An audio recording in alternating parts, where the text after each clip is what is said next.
Pelambatan ekonomi dalam negeri ternyata tidak menghalangi para orang kaya untuk menambah tumpukan pundi-pundi kekayaannya. Lantas siapa saja yang terbukti tetap merajai posisi orang berduit paling jumbo di tanah air? Konglomerat terkaya Indonesia. Saya ulas sebelengkap untuk Anda pada sore hari ini. Kita lihat bersama, ini adalah data yang kita peroleh dari Forbes, dan Forbes sendiri melakukan riset, kemudian mereka melakukan hitung-hitungan dan mengkaji bahwa ini adalah 6 orang terkaya yang akan saya presentasikan pada Anda sore hari ini. Kita lihat siapa yang berada pada posisi pertama. Siapa lagi? Tidak lain tidak bukan adalah klan Hartono. Budi dan Michael Hartono masih berada pada posisi pertama sebagai orang terkaya di Republik ini. Dan orang terkaya di Indonesia ternyata adalah pemilik usaha rokok. Ini mungkin adalah favorit bagi Anda para perokok ya. Brand-brand ini adalah favorit Anda, dan tidak hanya itu, mereka ternyata walaupun mereka sudah besar di bisnis rokok tanah air, kan sekarang rokok udah naik juga harganya ya, tapi tetap aja diburu ya. Heran juga saya untuk militan perokok di Indonesia. Tetap dibeli walaupun naik. Jadi walaupun mereka core bisnisnya adalah di rokok, tapi mereka juga tidak hanya di situ. Mereka melakukan ekspansi. Kita tahu bahwa Jarum sendiri memiliki saham Bank Sentral Asia ataupun BCA paling besar. Jadi mayoritas adalah mereka. Dan kemudian kita lihat kekayaannya. Saya kekayaannya terlebih dahulu. Pada tahun 2015 mencapai 207,67 triliun rupiah.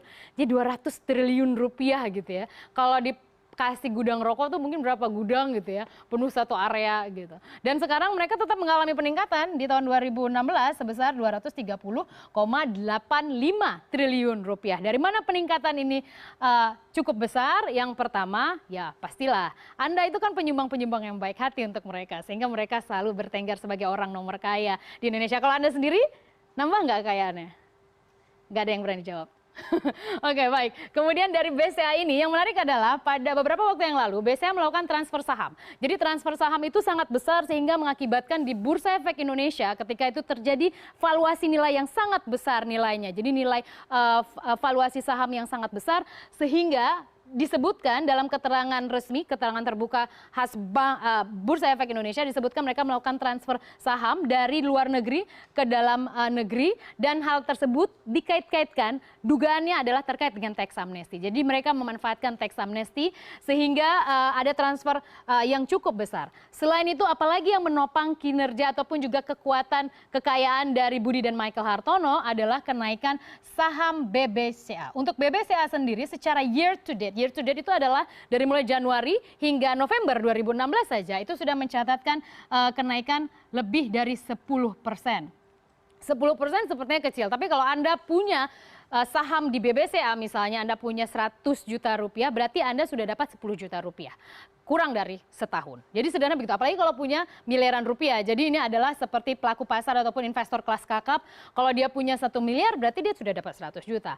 Hal tersebutlah yang mendongkrak kinerja ataupun juga kekayaan dari klan Hartono sehingga mereka bisa mencatatkan kenaikan angka yang sangat fantastis, 230 triliun rupiah. Baik, kemudian saya ke posisi kedua adalah Susilo Wonowijoyo, lagi-lagi adalah rokok. Rokok kali ini adalah Gudang Garam. Gudang Garam sendiri merupakan salah satu brand juga yang menarik untuk kita lihat. Namun yang selain itu juga untuk Susilo Wonowijoyo ini memang memiliki kekayaan yang cukup signifikan ya, karena dari 74,18 triliun rupiah mencatatkan kenaikan menjadi 95,85 triliun rupiah. Masih jauh memang dibandingkan oleh klan Hartono, tapi dia tetap aja berada pada posisi kedua.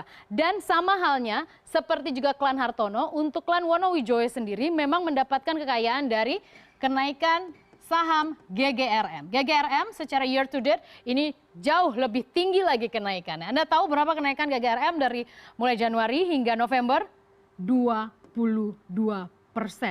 Dan ini saham-saham mereka BBCA dan GGRM ini merupakan saham-saham blue chip yang memang senantiasa menjadi langganan investor untuk long term ataupun untuk investasi jangka panjang. Jadi BBCA naik 10%, GGRM juga naik 22%, maka tidak heran mereka mencatatkan kenaikan angka kekayaan yang luar biasa. Selanjutnya saya akan bergeser ke posisi selanjutnya, ada posisi 3 adalah Antoni Salim. Anda tahu Antoni Salim, Salim Group ya. Tapi Antoni Salim biasanya saya ingatkan Anda mungkin tahu Indomie.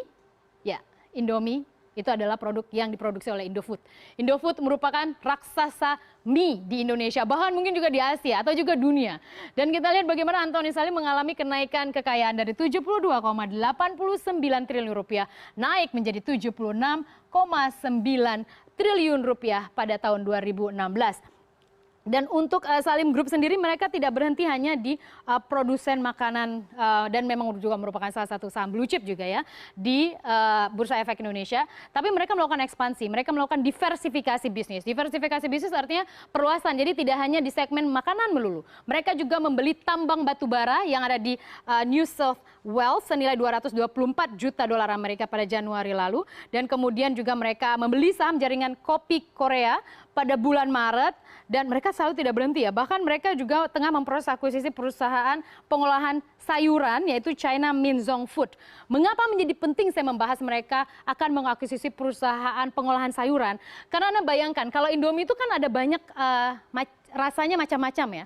Kalau mereka punya pengolahan sayuran, perusahaan pengolahan sayuran sendiri, mereka tidak beli dari perusahaan lain, tapi perusahaan yang terafiliasi dengan mereka, maka pasti ini akan mengurangi cost. Karena biayanya pasti biaya-biaya cincai kan, biaya-biaya yang diketahui oleh sesama afiliasi Indofood. Sehingga diversifikasi, ekspansi yang mereka lakukan tidak hanya di Indonesia, menambah kekayaan Antoni Salim dari 72,89 naik menjadi 76,9 triliun rupiah. Apa kunci dari kekayaan Antoni Salim? Tidak pernah berhenti hanya di satu bisnis. Mereka selalu melakukan ekspansi dan tidak takut untuk mencoba bisnis yang lain, tapi tentunya dengan hitung-hitungan bisnis yang akurat. Lalu kita ke posisi 4 adalah Sinarmas. Pada posisi 4 ini adalah owner dari Sinarmas Group, Eka Cipta Wijaya. Sinarmas memang terkenal dengan perusahaan CPO, tapi Anda juga tahu pasti perusahaan properti yang dimiliki oleh Eka Cipta Wijaya yaitu Bumi Serpong Damai, juga terdaftar di Bursa Efek Indonesia. Anda mungkin salah satu yang tinggal di Serpong atau ada keluarga kolega Anda di Serpong, di Bumi Serpong Damai. Di BSD itu kan kalau Anda lihat tuh luas ya. Dan sebagai informasi, Bumi Serpong Damai merupakan perusahaan properti dengan land bank terbesar di Indonesia. Land bank itu adalah tanah. Jadi nggak ada lagi perusahaan lain di luar Bumi Serpong Damai yang memiliki land bank yang paling besar. Jadi mereka lah yang terbesar. Sehingga kekayaannya naik 71,52 triliun rupiah naik menjadi 75,6 triliun rupiah. Dan kemudian kita lihat bahwa ini juga didorong oleh rally harga CPO. Jadi harga komoditas juga mengalami kenaikan kan beberapa waktu terakhir. Sehingga hal tersebut juga tampaknya mendongkrak kekayaan Eka Cipta Wijaya. Bos Sinarmas ini nongkrong di posisi keempat sebagai orang ataupun juga konglomerat terkaya di Indonesia. Lalu kita ke posisi selanjutnya. Posisi kelima, Sri Prakash Lohia. Anda mungkin tahu Indorama Corporation? Itu loh yang suka produksi botol plastik ya. Botol plastik, atau mungkin Anda tahu kalau di rumah sakit suka pakai sarung tangan plastik yang dipakai suster, dokter. Nah mereka itu merupakan perusahaan yang memproduksi hal tersebut. Sri Prakash Lohia sendiri memang sangat fantastis kenaikannya. Salah satu yang tertinggi kenaikannya. Pada tahun 2015 mencatatkan 63,43 triliun rupiah naik menjadi 67,5 triliun rupiah. Tapi Sri Prakash Lohia ini tidak tinggal di Indonesia. Jadi dia mempercayakan bisnisnya di Indonesia ke anaknya yaitu Amit Lohia. Sementara untuk Sri Prakash sendiri berbasis di London. Ya, jadi dia berbisnis di Indonesia tapi dia tinggal di London. Gitu ya. Baik, kekayaannya mencapai 67,5 triliun rupiah dan bisnis utama yang dilakukan oleh Sri Prakash adalah bisnis botol plastik dan kemudian juga sarung tangan plastik gitu ya. Saya ke posisi ke-6, familiar karena posisi ke-6 diisi oleh Hairul Tanjung. Hairul Tanjung merupakan owner dari CT Corp yang juga menjadi salah satu holding ataupun juga afiliasi dengan CNN Indonesia melalui Transmedia, dan kita lihat bahwa CT Corp berada pada posisi ke-6 dengan kenaikan kekayaan dari 64,78 triliun rupiah naik menjadi 66,1 triliun rupiah. Untuk CT sendiri ataupun Hairul Tanjung memang berbasis tidak banyak bermain di sektor alam ya ataupun bisnis di komoditas alam, tapi berbisnis di perusahaan-perusahaan seperti media. Kemudian dia juga memiliki di sektor perbankan, kemudian keuangan. Jadi memang dan sektor-sektor bisnis ini memang tidak terlalu rentan dengan misalnya cuaca atau harga-harga komoditas di pasar global. Tapi yang menarik adalah bahwa kenaikan saham kekayaan Hairul Tanjung dari 64,78 triliun rupiah menjadi 66,1 triliun rupiah menurunkan sedikit posisi Hairul Tanjung dibandingkan pada periode sebelumnya. Pada periode sebelumnya berada pada posisi kelima, kali ini turun sedikit tapi tetap aja angkanya besar banget, 66,1 triliun rupiah. Dan ini membuktikan bahwa ternyata memang terjadi perlambatan pertumbuhan kekayaan orang-orang kaya di Indonesia, tapi tetap saja orang kayanya lo lagi, lo lagi.